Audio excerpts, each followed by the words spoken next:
just wasted 106 minutes of my time on Return to Silent Hill. Let's waste a few more on a hype and spoiler-free review. What's up, cretins? What's up, creeps? My name is Chris. I am the only person talking horror on the internet. 20 years after giving us the original Silent Hill film adaptation, director Christoph Gans returns to Silent Hill with Return to Silent Hill, a loose adaptation of Silent Hill 2. Return to Silent Hill follows James Sunderland, a man who used to live in Silent Hill with his once love, Mary Crane. James receives a letter from Mary beckoning him to return to Silent Hill. He does. There's your movie. Now, I want to touch on this beforehand because I know that it is important to some of you regarding perspective. I am a fan of the Silent Hill games. They're really the only post-Sega Genesis games that I play, but I'm not giving it any additional points just because this is within my fandom. Alright, so let's bring this up to break this down. I don't know what the fuck happened to Christoph Gans, but when he last approached Silent Hill, he had such a firm grasp on the property that Silent Hill was widely being called the best video game film adaptation ever. Not best horror game, best video game film ever. Here he displays such a deep naivete that you wonder how he pulled it off the first time. There is such a hyperfixation on display of being true to the way that things looked or moved that recapturing imagery from a 25-year-old video game supersedes coherent storytelling. The vast open world that he accomplished 20 years ago feels small and routine in this iteration. Near complete failure.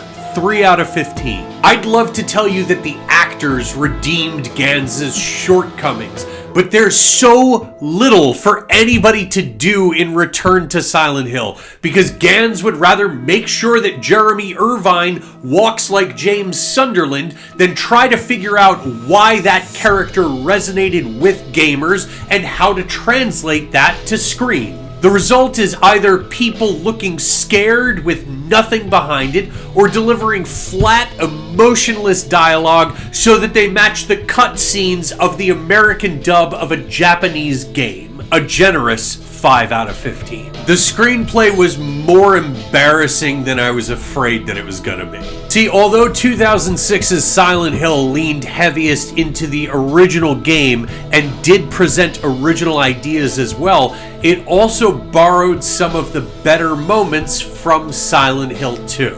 That's why Silent Hill Revelation, the second movie, is largely an adaptation of Silent Hill 3. So what is Return to Silent Hill?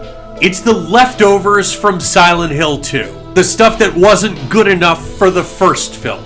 And they don't build out enough with those things that are left over. The only thing that they could potentially do is work on the dialogue, which is sloppy and little more than, "Who are you? Oh, you don't remember me? You look familiar. That's because we've met before. What's that? Run!" 2 out of 15. Is it scary? I mean, at a very base level, I suppose there is some above par disturbing imagery, but the majority of it looks so fucking fake, and those sequences are so poorly built that it's just like, who the fuck cares? 4 out of 10.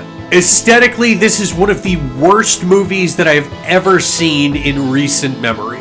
We've all seen bad CGI, but so much of what was happening in Return to Silent Hill was inexcusably bad.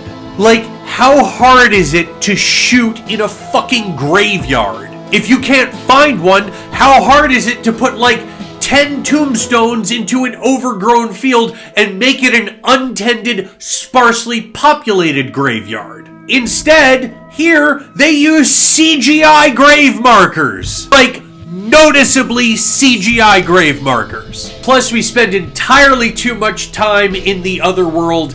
That's when Silent Hill goes dark and everything goes crazy.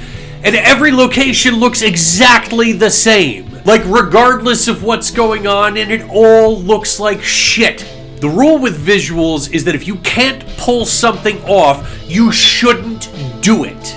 So they either had terrible judgment or gave zero fucks when they shit out this ugly phoned-in nonsense. 2 out of 10. The story was incoherent and without objective. There's no, event in exploring some new building because all buildings are treated the same. And no real reason is given to go to any of those new locations, so nothing ever feels like it's progressing. The town of Silent Hill to some is a metaphor for a stagnant purgatory, and you'll know what it's like to live there as the movie itself is a stagnant purgatory. Except for the hospital, where we briefly exit the other world, and it's just like a normal hospital with doctors and nurses in Silent Hill. Like, what the fuck is that? It's an abandoned town that had underground fires. I guess they resolved that. One way or another, that whole concept is abandoned. So is the cult, so is Alessa Gillespie, so is Pyramid Head for the most part. He shows up twice for a total of a minute.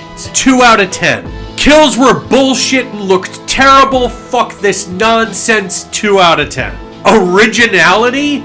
Yeah, this feels like a cheap ripoff of the second movie. Yes, there is a concept of differentiation in the final act, but you can feel Gans saying, well, we did this last time and it worked, why not just do it again? It is an active choice against original concept. 0 out of 5. Rewatchability, I had trouble getting through it once. I hate that I know that I'm going to end up buying it, because if I don't, it'll literally be the only piece of Silent Hill media that I don't own. 0 out of 5. Enjoyability, I know I have trouble being brief, so if you asked me for a single word to describe Return to Silent Hill, it would be tedious. 0 out of 5. So overall, these add up to a possible 100 points, and when I chainsaw this off, your massa score for Return to Silent Hill is 20 out of 100. It currently sits second to last of the 5 horror movies that I've watched this year. It's not moving up very far. I saw the early reviews. I wanted to be the one to call bullshit on it and say that those probably just came from mainstream critics that don't get horror, but to my surprise, it's actually worse than the reviews. If they didn't have the budget, they shouldn't have made the movie. Or, in the fandom, it's the first 4 games that are hugely celebrated. The 4th game is largely one room with one character. If you're on a limited budget, why not make that instead of ruining one of the best told stories in video game history? Why? Kindred Spirits, Silent Hill Revelation, Phantoms, and the Silent Hill Pachinko machine. That's all I got, cretins. That's gonna do it for today, creeps. Let me know if you also wasted your time on Return to Silent Hill and what you wish you were doing with that time instead right over here. As always, this is all just a matter of opinion. See it yourself, make your own decisions, remain critical, support horror.